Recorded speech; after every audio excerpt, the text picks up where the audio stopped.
Hey, how you doing out there? This is Oh, live. Oh, I didn't know I was live. I was live. What's going on? What's going on? Welcome, welcome, welcome to another Financial Friday. oh yeah, oh yeah. Yes, I'm out here on trying to find you all out here on my phone there. But listen, welcome to another Financial Friday where we are rising up out of our financial slumps and we are thriving in our financial freedom. I'm your host, Dr. A.D. Burns, and this is my co-host, Brother Minister James Jones. What's going on, Brother Jones? I'm doing good, Pastor. I'm doing good. Good, good, good. Well, listen, you know what? You know they wait to hear you. Oh yeah. Hello, everyone, and good evening to all my grinders. All the grinders. Oh yeah, oh Yeah, yeah. right. All the grinders in the house. Yeah. Well, listen, there it is. I'm still out here trying to find it. Okay, I got it. Okay, You yeah, I got it? see it All still. right. I see it. Yeah. All right, there it is. T.I. is all the grinders. That's on the Jericho page. And then let's see. All We right, are up on right. YouTube. There we go. Okay, yeah, yeah. There Yeah, we are, yeah. right there with my head held down. All right. Well, listen, welcome to another Financial Friday. And again, this week, Brother James, I had, my phone just quit on me. What is it? again, again, this week, I had people approach me about how Financial Friday is helping them and how they are beginning to save money as a result of some of the changes that they're making. And so I'm always excited to hear that, to know that Financial Friday is helping because that's what it's all about. It's Yeah. about trying to help you to get up out of this financial slump. I believe in the future as we go forward, it's going to be so vitally important that we become economically sound because of the changes that's going to be made in politics as well as the changes that's made in a lot of the things on that we interact with every day. And we already know, when they talk about inflation, I know the president candidates talk about they're gonna bring it down, but I've been around a long time and I ain't never seen it come up and come back down. You know, it may come down, maybe it come down a little bit, but when it go up, it don't come back down. And so, unless we raise our financial literacy to the degree that we're able to manage our finances differently, um, we're going to find ourselves in trouble. We got some grinders tuning in. Namika, how you doing, my sister? Yes, yes, yes. Yes, we missed you on Wednesday. Lady B told me you was recovering, and so it's good to see you tune in tonight to Financial Friday. So, Mr. J, what we got going on tonight Oh, um, on the dockets? so for this evening, we are finishing up on all the write-offs, and we're gonna tailor it. We're gonna taper off with things that an individual can do and things that a small business owner can also do. So we're Okay. gonna make sure that everybody is. We're gonna make. I'm trying to hit both sides of the table so Okay. everyone can be able to make it. Right. Okay. Yeah. Well, we definitely need to be able to make it on both sides of the table. I Yes. believe that oftentimes we overlook the little things and we look at the big things, not realizing that it's really just those small adjustments that we talk about that either side can make that can really make the difference. And so, even though you may be talking about one side, it can be applicable to the other side. You just have to be able to. Sometimes it's good to write down, take notes. Yeah. And I found when I take notes, I may not understand it in that moment, but I have a tendency of going back and looking at it and then that light bulb coming on. And so make sure you take you some good notes. Amen. Yeah. Amen. All right. So how was your week this week? Man, my week was the week actually was a lot. It was unpredictable. It was some things that I wanted to do, but since I'm doing a lot, so it's indifferent for me. So so I wanted to do Instagram, Facebook. I normally do that in the morning, but I've been starting so early. I've been starting around 2 o'clock in the morning, sometimes as late as 5, and now like that's the start of my day. So I've been just turning it over, trying to get new stuff situated. So I haven't been doing it. I haven't been doing it as consistently as I can. So the good part about all that is, even though my productivity has decreased, the avenue in which I'm doing that's still increasing. So it's like, yeah, if you're not building, you're reaching. If you're not reaching, then you're cultivating. If you're not cultivating, then you back to building again. It's just the way that you grow. All right. And so I am real big on that. That's an interesting analogy. Let's say that again. Let me write that down so I can okay, digest that a little bit. So when it comes to business, either you're building, which means you're getting taller or you're doing bigger things. If you're not getting bigger, then you're reaching, which means you're doing more marketing, and then you're reaching more people. And if you're not doing reaching, then that means that you're creating, which means that you're getting bigger or more fuller. You're increasing in volume, because you can have a big building and not have people. You can have a big building and have people, but you don't have a lot of reach. And if you have a lot of reach, but you got a big building, you still need people to fill it all in. So if you're not doing one, you do another. If you're not doing that one, do the third one. If you're not doing that, then you just not doing nothing. So let me make sure I got these down right there. I got building, and then that's when you get bigger. Reaching, I didn't get nothing for reaching. When reaching is your marketing. Okay. So, and then in that you're creating. Creating is how you put in more volume. So if you were to take just take the regular business that I'm in, so it's getting bigger, which means the business is getting bigger. So my sphere of influence is now getting bigger. So now I'm in more cities. Okay. If I'm not doing that, well, then I should be reaching, which means my marketing, which means I should be out there telling people, hey, I'm new to the city and this is what we do. This is how we do it. That marketing piece needs to improve or be doing something. But if I'm not getting bigger and I'm not reaching more people, well, then I need to start cultivating or creating. And that means the volume. So now I may be in the same cities that I'm in, but now I'm pushing more people through and aiding or helping more people. Mm-hmm. So by all means, if you're not doing one, you're doing another. If you're not doing another, do the third one. If you're not doing anything, you're just not doing nothing. Right. It's almost like Jericho vision right there, reaching, building, and serving. So you got building and reaching in there, and for serving, you got creating. Yeah, or cultivating. Yeah. All right. Yeah. The crazy part is I got it when I was reading one of Jericho's phase 2 booklets. I was like, oh, I know exactly how this fits in business. Okay. Yeah, because everybody in business is a business entity is just a person. Okay. And if you do it correctly, it grows correctly. Just like our children. If you're not teaching our kids what to do, then you let them do whatever they want to. Mm-hmm. But if you're not teaching them, but then you're helping them out. Okay. If you're not helping them, you're giving them direction. Mm-hmm. So if you're not helping them, teaching them, or giving them direction, you're not doing nothing. Wow. The kids are growing by themselves. So it's always that threefold cord that we always can wrap ourselves around. Wow. Now what did I just do? It seemed like I just something. I don't know where there you go. and so you said that when you're dealing with your children, is when you're dealing with kids, yeah, it's always 3 parts. You still got that 3 parts. Yeah, always got 3 parts. Very interesting.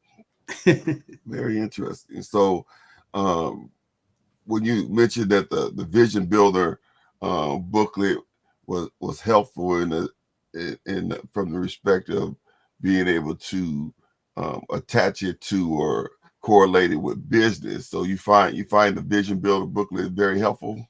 Yes. Yeah. When I started applying it, and I think that's the biggest thing that people or all of us just need to understand. Everything you read that is beneficial can be applied to be beneficial. I think Paul said it the best. Anything that is uplifting, good, is contributing, is for the will of God to do in your life. And it's not King James. It's like the Message Bible, and I'm starting to listen more to the Message Bible than I am the King James. Okay. But the same thing is true when they talk about all the books that we read. Like I'm a big advocate on having a vision, and I'm a big advocate on reading, and I am a bigger advocate on having a vision, reading, and doing, because it's not enough that we can envision it. It's not enough that I can think about it. At some point in time, I got to start doing what I'm doing. Yeah. It's like, mind, body, and soul. And looking at the Vision Builder booklet, I was able to take off some of those things and be able to apply them not just to my personal life, but to the actual company that I run. And then by doing that, we can still what people may not understand is that a good business, or the business that you want to stay at, is one that is improving you as a person. Okay. So we got to make sure that if the business is not improving its employees or its contractors to rise to another level, then I can't insist that they become to a higher level. Okay. But once they get to the higher level, now we got to be able to push that out to our tenants or to other entities, and now they can see how good we are inside and how we do it. Okay. And then it comes to the reaching. How fast are we reaching out to other people to let them know that this is what we do and this is how we proceed? So if you're not doing one, then you should be doing the other. If you're not doing both those two, you should be doing the third one. If you're just not doing stuff, how are you making it? like how is your business doing what it's doing? Yeah. Well, that's very interesting. And I don't know what button I keep pushing on here. They keep cutting me off, but I'm gonna get in the rhythm here. Before we get in our lesson, I wanted to kind of tag on to that, because in during the most successful time of my pastoring with the church, there was a time that was the most successful, and people were leaving jobs, starting businesses, and the entrepreneurs were really strong in our church. And most of them would tell me that when they take the principles, either from the Vision Builder booklet or, the principle that we were using in leadership, and they would use those principles in their businesses, in their homes, and during those times, that's when we were most successful. And so it was interesting to hear you say that, because I hadn't heard that in a long time. And then now when I look at, the businesses, now they kind of struggle trying to create their own personal identity, when, the Bible said there's nothing new under the sun. And being able to take proven principles and apply them to your life, because principles work for anybody, anywhere, at any time. And so that was encouraging to hear. So what we got on the docket today, let's see if we get into the meat of our lesson. We've been talking about deductions, and we went down the line, and we covered quite a bit when it comes to deductions, and how important it is that you realize that all of the money that comes in is not meant to be used. And so, when it comes to allowing the government to take all of it, or most of it, or some of it, or more than they need to take or should take, deductions come into play. Being able to use your deductions to lower how much taxes you're paying. Correct. And all of that is legal. And so it's not like you're you don't get, arrested for tax evasion like Al Capone or somebody, you know what I mean? It's all legal, but it's a matter of, number one, good record keeping. You got to be able to keep good records, so that, at the end of the year, exactly what things that, you have spent. And then two, it's a literacy thing, because then you have to understand the things that you can write off. You can't write off everything, but you can write off a lot of things.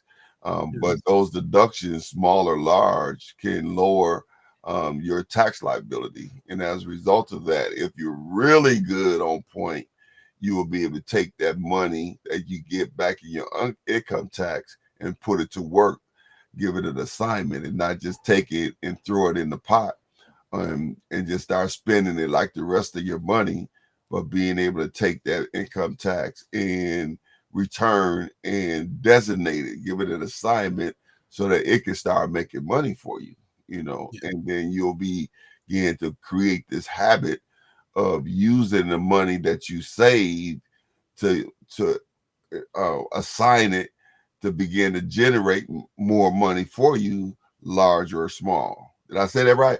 Yes, you did. Yeah, All you said right. that right. You said that right. All right. So let's pick up and then let's see how much we can get done tonight. I think we'll get a whole lot done. So, like all things, to all my grinders out there, I'm glad that you're here. So, we're gonna start off with the beginning. Okay. We talk about straight write-offs. So, like everything, it goes with a formula. If you do the formula, like if you work the principles work.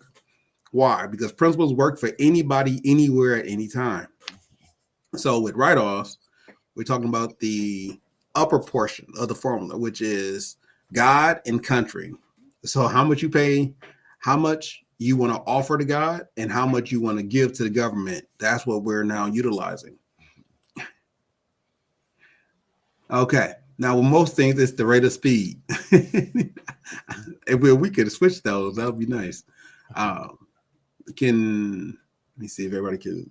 Is it the same here? Okay, cool. So we want to increase all of our debts and decrease. Okay, see that? Wow. Okay. So the biggest thing you want to do is whenever it comes to the rate of speed, you always want to decrease all your debts or greatly reduce your debts, and you want to increase on what you got going on, or you want to increase on your increases. And like all things, I want to tell you, you got this.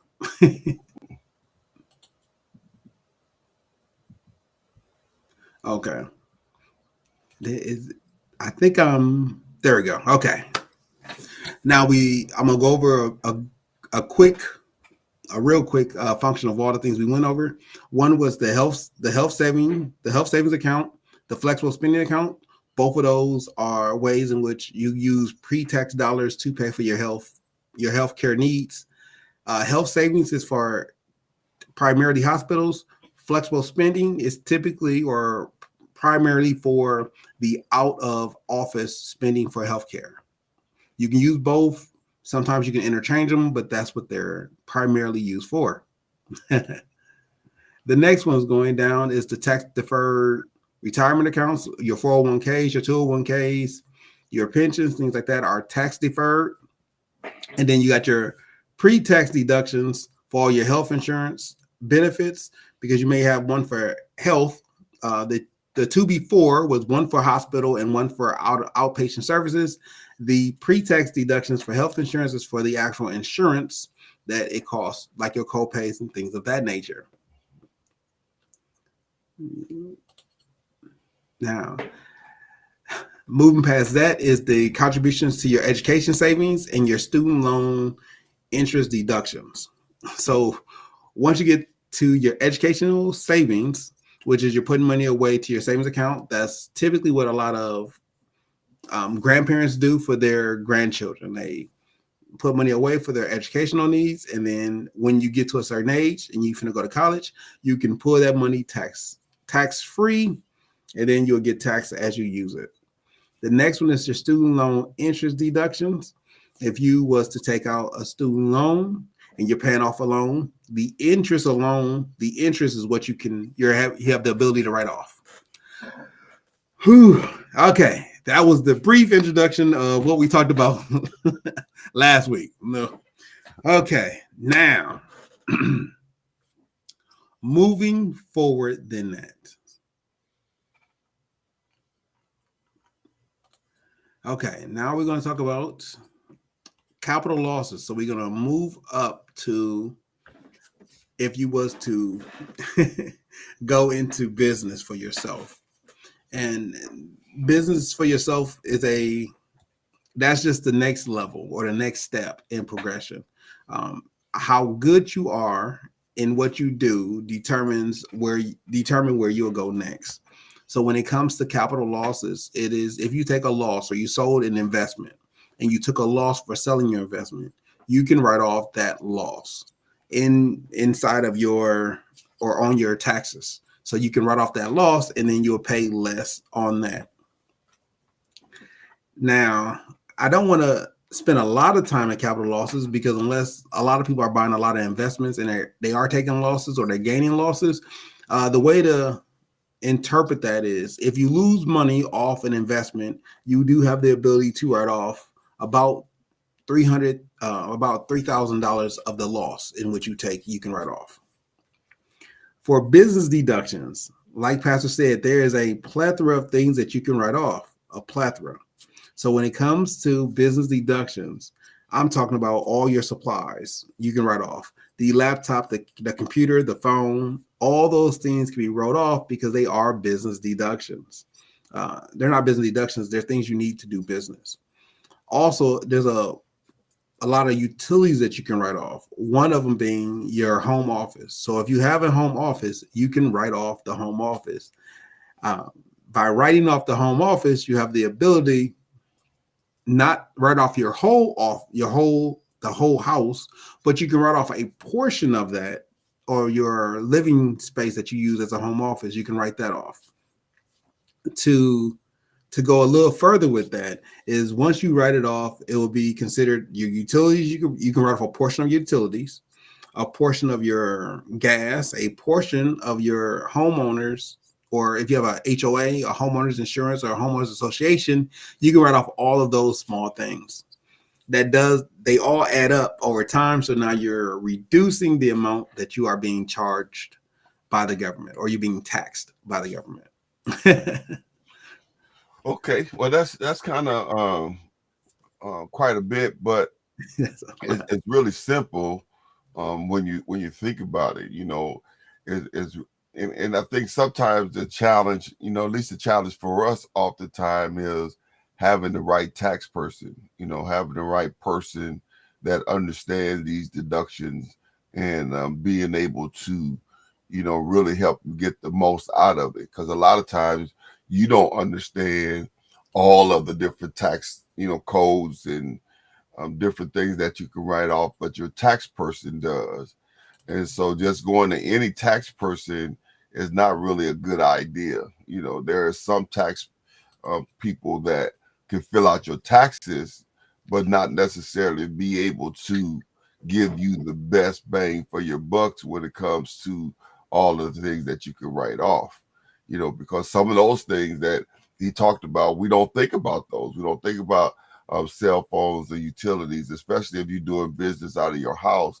You don't think about even mileage. Mileage can add up, you know, and if you're a part of a church, you know, running around and doing things for your church, that mileage can be written off as well, even though they're, you know, lessening the amount that you can write off for charity. But the point is having a good tax person that can help you, you know, as far as understanding those different loopholes and tax incentives that you may not understand.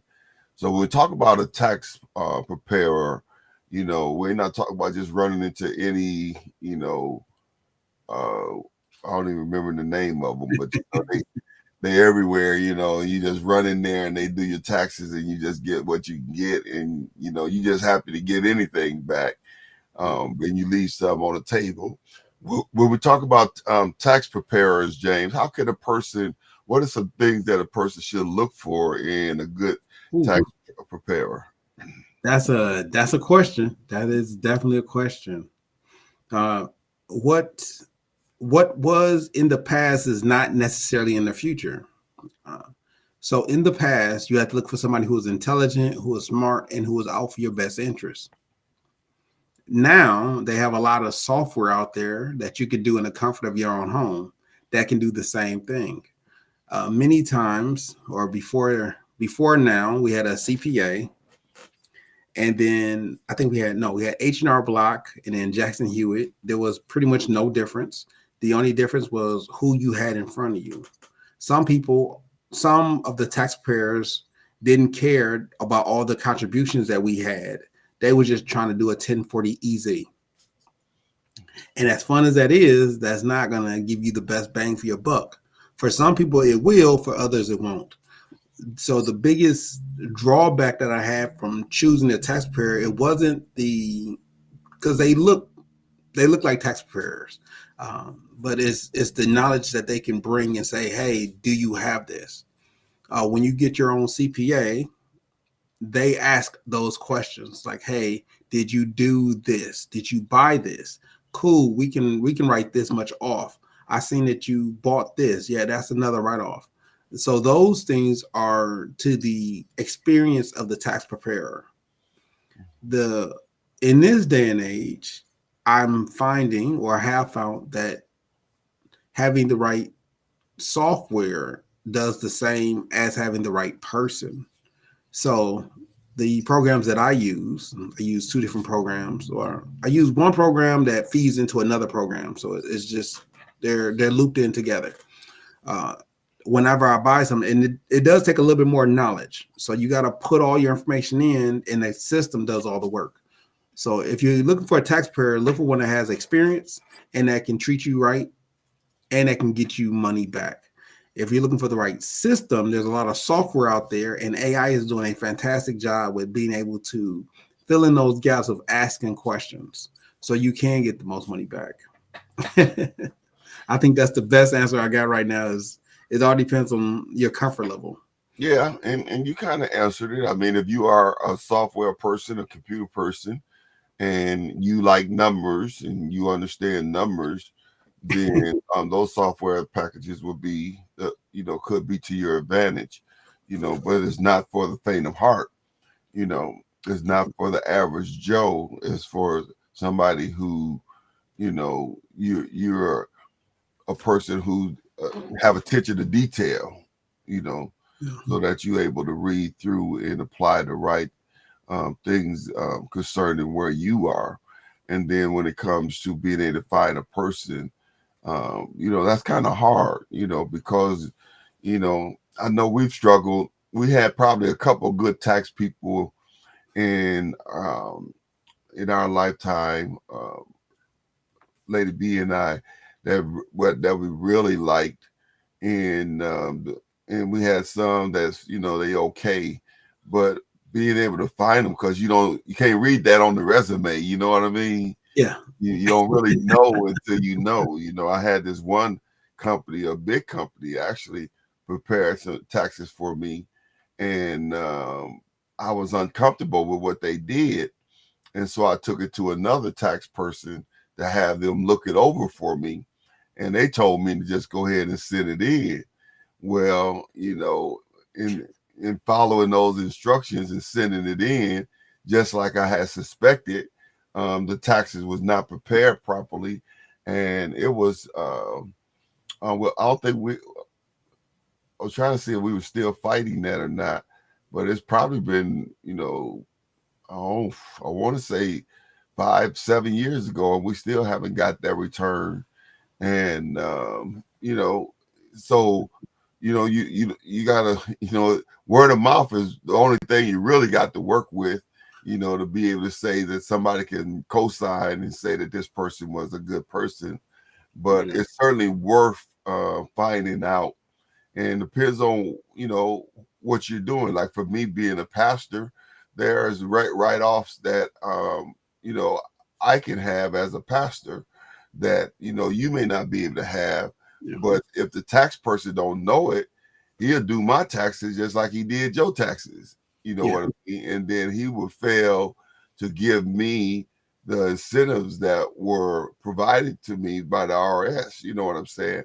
And so being able to understand, it does take work, and like I say, most of the time when you are able to get either word of mouth or you do understand software where you're able to do it yourself. And if a person don't mind reading a lot, and listen, I love AI for what I use them for. I don't totally use them to the extent that I'm sure it's capable of. But I wish I had you know, access to some of the greater AI tools, you know, which I probably do. I just don't know it yet. You know what I mean? But you could get a lot of things as far as information wise through AI, you know, but I don't know how extensive it is when it comes to researching people. You know, if I could ask AI to find me the best tax person that, you know, deals with minister taxes, blah, blah, blah, blah, if he would be able to go and, you know, search people out and say, you know, and so anyway. Yeah. I mean, a lot of people, one thing somebody told me, somebody said, there's a lot of companies hiring, but that doesn't mean that you're a good employee. it just means that you didn't get fired. It don't mean it doesn't specify who's a good employee or not. It just says this guy showed up. He did 300 taxes, and he didn't get anybody audited. Okay. That doesn't mean that they're good. It just means that their plan is safe. Right. I mean, versus an AI is like an AI can do the same thing the human is doing, and it can say, "Well, we did 400 and we didn't get anybody audited." That doesn't mean that you're doing me justice. It just means that you're getting it done. You got the taxes done. Yeah. So that was one of the things that I had when I was making the transition. And I tell them, when you make transitions, there's a bumpy road because you don't know what the other side is like, but you know that where you are is not where you need to be. So there's always a transition. So whether you're expanding or you're decreasing, there's a transition. And I think that's the more cautious part when it comes to doing taxes, because it's a certain barrier that once you reach it, you start getting it's like it's more taxes that you got to deal with, and on top of that, it's more money that you can get back. It's just like the oddest thing. And then if you're decreasing, then it's less taxes you got to pay, but it's less money that you get back too. So it's the government is very understanding about how they tax each other. Yeah, how they tax the different groups, and I believe AI is better for the person who wants to keep things private. I think AI is better. I think people are better when you have larger amounts. Not to take anything away. Remember, this is just an opinion. This is because a person who knows what they're doing can do a really good job to people who need help or need assistance or need that confidence. Because sometimes when you're doing taxes, you just need somebody to be confident to be like, here are your documents. They were prepared correctly. I'm going to give them to you and I'm going to sign my name on it as a preparer. Yeah. And then that confidence is what you lean on when you're going through. Because you like, I know the taxpayer who prepared it. I gave them all my information. They are credible and they're trustworthy. And they're the ones who did the taxes. And then you can rely on that. When it comes to a computer system, you, the person putting the information in, you're signing as the preparer. And then, so, I mean, it all things have a pro and con. I would love it if I found the right person with the right temperament and me and him can get along and we could like laugh really good, eat a bunch of food and be on the same page. Yeah. But unfortunately that hasn't happened yet. Well, you know, and we don't want to get you bogged down on it or even get you, frustrated when it comes to that. But it is worth your while when it comes to your tax returns to do your homework and make sure that you're, doing the best thing for you and not just get back, be happy to get back whatever you're going to get back. They say, well, you're going to get back $1,500. And you said, well, cool. But if you have it prepared correctly and use the deduction, you might can get $3,000 back. Well, which one would you rather have? A quick $1,500 or a little more work, $3,000? You know what I mean? And so it's really about, doing your homework. So let's move forward a little more. We covered quite a bit. Yes. on the whole idea of understanding the write-offs and the deductions. And let me say, I took classes on computers early on. You know, I was always fascinated with computers, and when I took classes back then, they didn't have the drag and point and click, you know, like y'all do nowadays.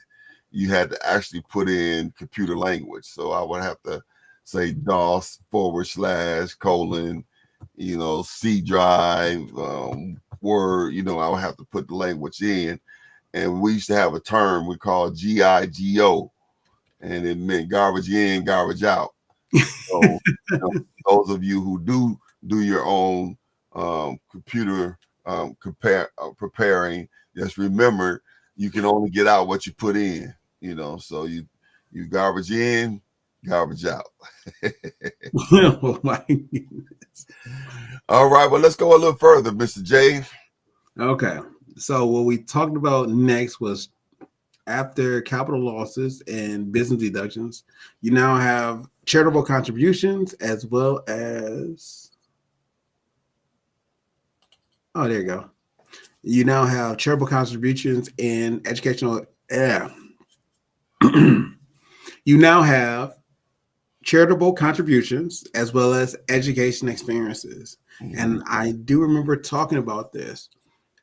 Charitable contributions is not just what we give, not just the offerings and tithes that we give to the church. It's also those that we give to organizations or nonprofit organizations. So if you talked about Rawhide or Big Brothers Big Sisters, Jericho Church Without Walls. Talk to me. Just I want to make sure we got we cover all the bases. So as you or Salvation Army, as you give to these organizations, you want to make sure that one, you're doing it justice and you're doing it with integrity. Two, you want to make sure you keep track of these things, because at the end of the year, I'm gonna say a word that I don't like. I'm gonna say a word called should. Right? I don't like should because should relieves me of any responsibility, because I said should. So let me tell you, you need to keep track of the contributions, because you need to input those contributions inside of your taxes. Mm-hmm. So what you gave to the Goodwill, let me start off first. What you gave to Jericho Church Without Walls, what you gave to the Goodwill, what you gave to Salvation Army, what you gave to Second Harvest, those contributions that you gave, you're keeping track of because you assigned it to these organizations. So at the end of the year, you're inputting those inside of you're inputting those inside of your taxes. I was like a little kid. I saw a button, so I just pushed it. I was like, what just happened? Like, I didn't touch nothing. Okay, so all right. So those are the good things with charitable contributions. And I want to tell you, these are some of the principles that the Bible teaches on, is that as you give cheerfully, right? As you give cheerfully. Mm-hmm. But as you give, you're giving an amount in which you already pre-qualified, you pre-assigned to give. So it's not random. Yeah. Because if you do want to give random, but you still got to assign the money. Everything is always everything that you do has to have an assignment attached to it, a purpose for it. Mm-hmm. Otherwise, you're just throwing stuff away. Now, Jericho is good soil.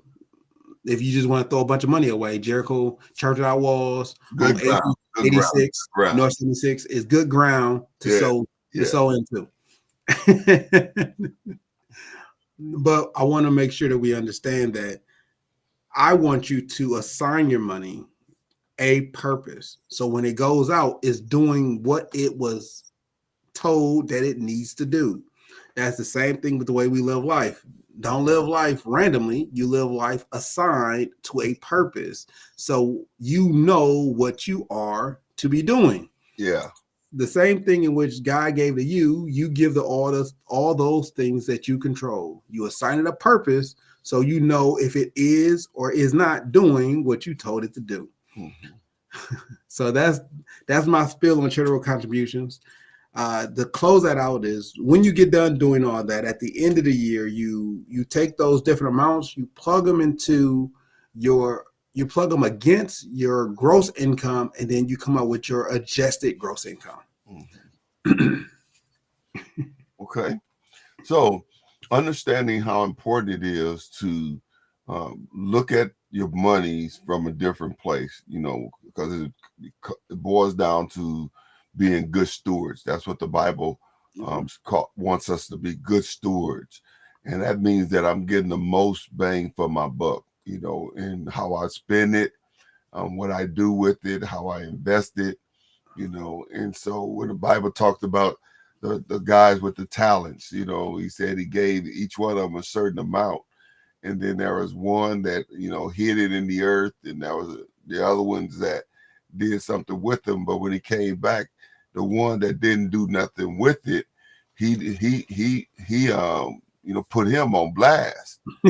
He called him wicked and, and lazy, because he didn't do nothing with it, And so understand that God expects us to be good stewards over that which he gives us. And oftentimes that's why we struggle with more, because he says, if we good over a little, if we're good stewards over a little, then he makes it possible for us to be good stewards over a lot. And so we're not being good steward over what we have, then the expectation for more can kind of be a false expectation. And so we want to be good stewards. And so we have to have financial literacy. I think that growing up, that was not something that was emphasized, and so our grandparents or great grandparents or even our parents or even us as parents, I know I didn't do a good job when it came to teaching my boys financial literacy, because I didn't have that much. I knew how to work the system. I knew how to get a loan, and I knew how to have a decent credit rating, but I didn't teach them how to save, and I didn't teach them the importance of good credit, and I didn't, because I didn't know.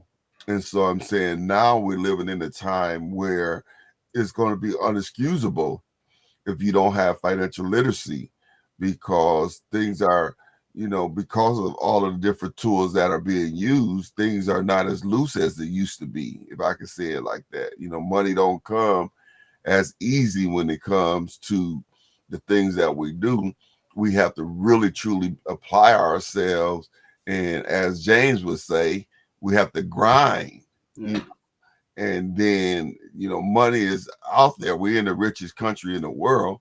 So there's money all around us, and people come here from all different countries and, make it big. And I know they have different tax incentives and different, motivational things that, causes them to thrive. However, we still have access.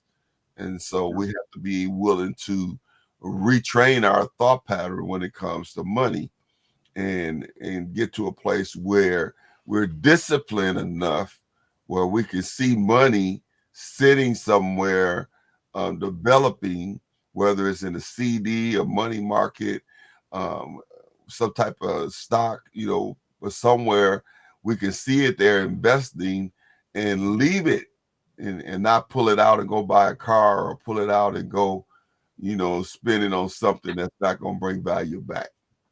Yeah. Did that make sense?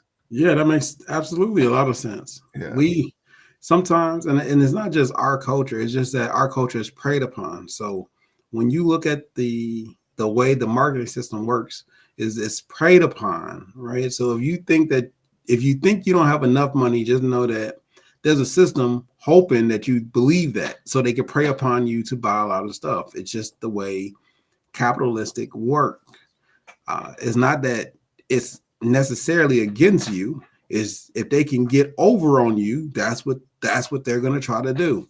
But in essence, though, it is against you, and the goal is to get over on you, because you're right. When you look through the neighborhood of our culture, you see fast food restaurants, you see liquor stores, you see all these convenience stores. When you drive through the neighborhoods of other cultures, you don't see all of that in their neighborhoods, and Yeah. and so we are preyed upon, and it behooves us to really open our eyes to see that.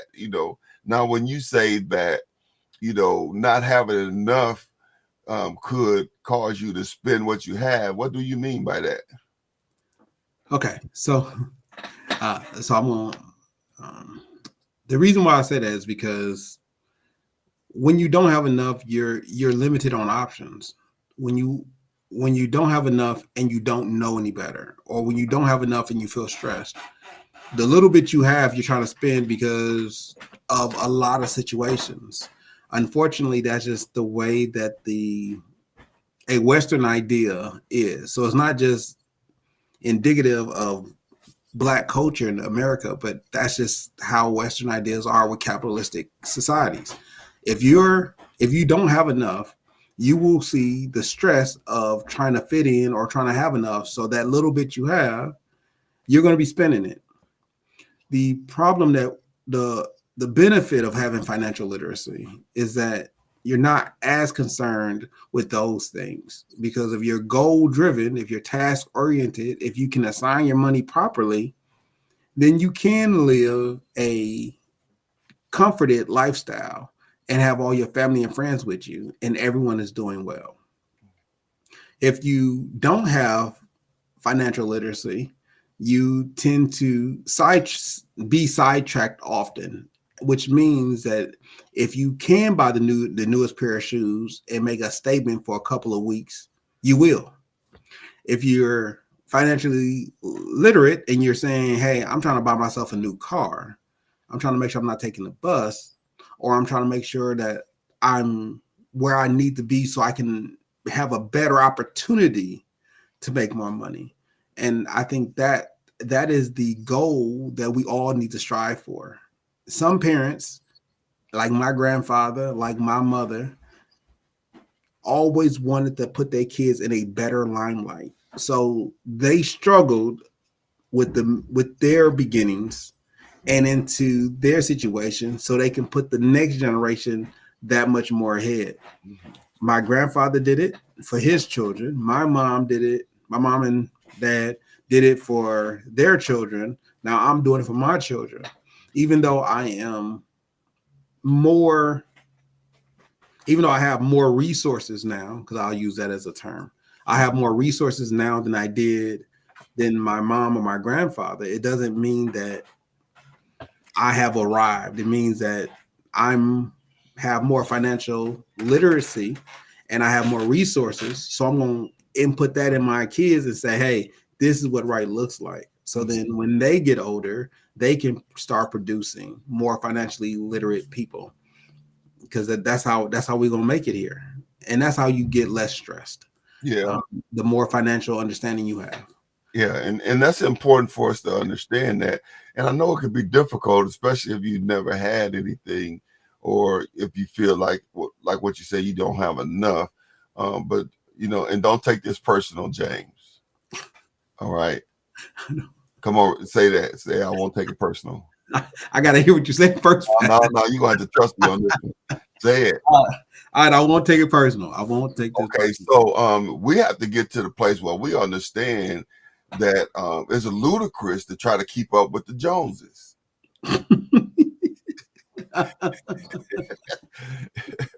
Literally, having the new shoes or whatever, and my niece taught me some things, when I started wearing the Jordans, I was, they was breaking me down. I used to wear my gaiters and my suits on Sundays, and they was breaking me down. They was chipping away at me for years, and finally they got me in a pair of Jordans. Mr. Ephraim family bought me some Jordans, and I put them on, and I enjoyed them. I was like, oh yeah, these are nice. And so then I went to buy me some more Jordans, and I looked out there, and they was like $500, and I was like, "Oh no, we ain't getting ready to do this." Oh my goodness. And so Bonnie, I was in the office one day, and I don't know, I just brought it up, and then she got my phone and went on this site, and where she was able to get them for $125, $150. They was on sale, or they was one of the latest, but they were still, whatever. And shoes, man, I started going on there, and I'll probably get, I got quite a few pair. But the point that I'm saying is, we don't have to spend it all trying to keep up with the Joneses. We could put in a little more research and time and be able, you see those commercials where they say this guy, he got the hotel room for $200 and he think he got a good deal, and the guy next to him got the room for $50 because he used a certain app or whatever.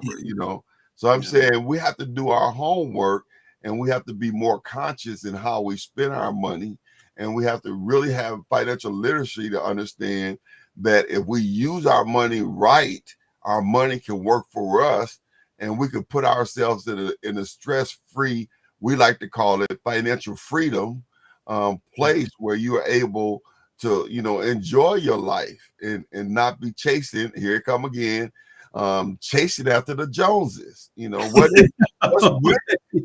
with the Joneses? The Joneses eat a lot of food. That's what does the Joneses be eating. I'm telling you that's why people be looking at the Joneses. Joneses be eating.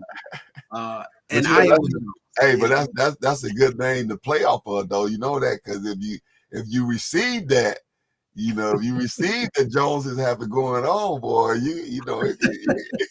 it can put you somewhere, boy. It can put you somewhere. I always, just for clarification purposes, don't kick it over. Do not try to keep up with the Joneses for clarification purposes. Just don't. Just if you see a person named Jones, just don't try to keep up with them. Just do you. Trust me. That's the best. That's the best means purpose. Keeping up with the Joneses keeping up with the Joneses could be detrimental to a lot of people. So, that's right. That's right. don't keep up with the Joneses.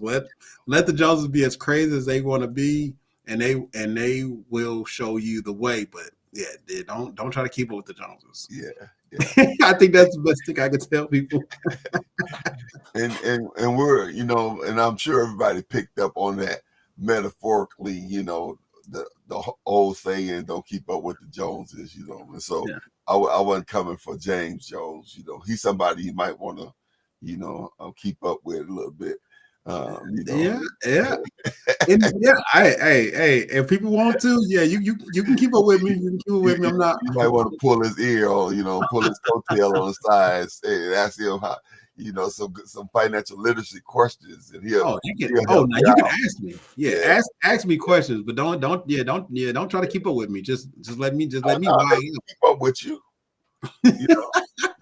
If you're doing something that's worthwhile keeping up with, what's wrong with having a model, and a mentor, that I can see what you're doing and saying, what, I want to be like James, yes, but but when they say keep up with the Joneses, I'm like, the Joneses are doing a lot of stuff. Like we have some fun. We eat a lot of food. So and we're not talking. Well, let me see. Mr. Small said the Joneses better try to keep up with me. There you go. I don't pay full price for most things. That's right. There you go. Thank you, sister. I appreciate that. I needed some help there. I was out there by myself. I was, it was getting tight. My goodness. Some help. Thank you. Yeah. Now what? That's a mic drop. Where my mic at? I ain't got no mic. Just dropped it.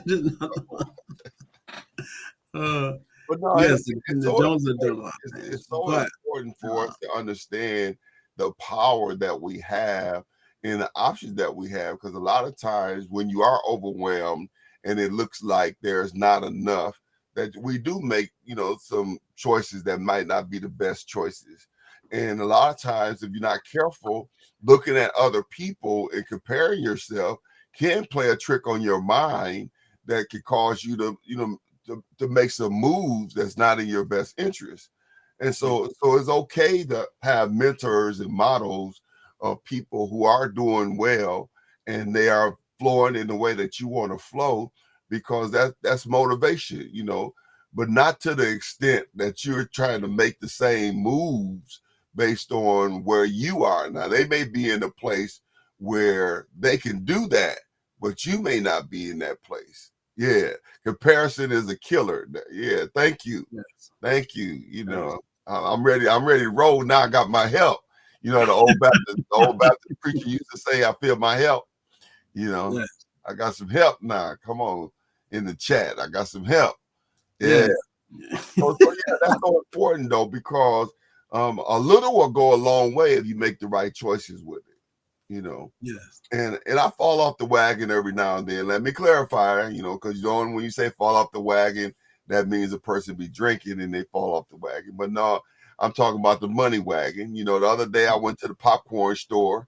I pop my own popcorn, trying to save some money. And I do save a lot of money doing that, because I don't get the woo-woos and zam-zams with it when I go pick up the popcorn. But every now and then I might go to the store hungry and I make some bad moves. The other day I went to the store to pick up some water, and I came back with 3 different types of chips. I went in and get some water and I came out, it was $92. I was like, whoa, what's all of this stuff? What did I do? And I was just going to get some water, but I'm saying, for the most part though, I try to stay on track, and it makes a big difference when I see, and especially when certain things come up, I have certain bills or something come up, and then when the money is there, it's like, all right, now, just because of those little moves I've been making, it made it possible for it to be there. You know what I'm saying? And so it's so important that we not despise, as the Bible says, small beginnings or the small things. And so being able to understand with just a little financial literacy, education, and some discipline, and a little research, a little will go a long way. Would you agree, Mr. J? Yep, I do agree. Well, as long as we have minutes left, man, that time moves kind of fast. But I do want to tell people that having a mentor is nice. Having someone that you can talk to is better. Having someone that you can talk to that's in your same limelight is the best. So it's different stages. There's a lot of books that we can read that will put us in the right direction. It's people that you can talk to that have a good head on their shoulders, and they can give you common sense or common advice that other people can't talk to. They're better than just reading books. But then there's a person who is living the style of life and in the flow of life with the integrity of life that you want. Those are the people that you want to attach yourself to. That's or right. You want to talk to and say, hey, guess what? I like what you're doing. I like the integrity that you bring to the table, because those things are going to do those things will only enhance who you are and enhance your playing field. So that's like best. Well, the Bible says there's nothing new under the sun. And so listen, why reinvent the wheel? Somebody else has already been through it. Somebody else has already figured some of those things out, but you just have to attach yourself and surround yourself with the right people. The Bible said bad company corrupts good morals or good decision making. And so when you're around the wrong people, it can cause you to make bad decisions. And Minister Simone is right on point. She says that discipline is so very key, and that's something she's learning. And I'm telling you, that is so true. Dr. Bridget, she says that discipline is forced obedience, forcing yourself to do the right thing. Listen, we are out of time, and it's been great.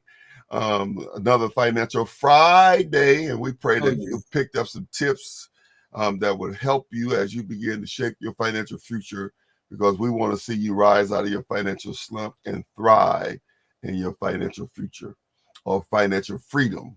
So So, Mr. J, you got about 10 seconds. What you gonna say? God bless. I'll see you later.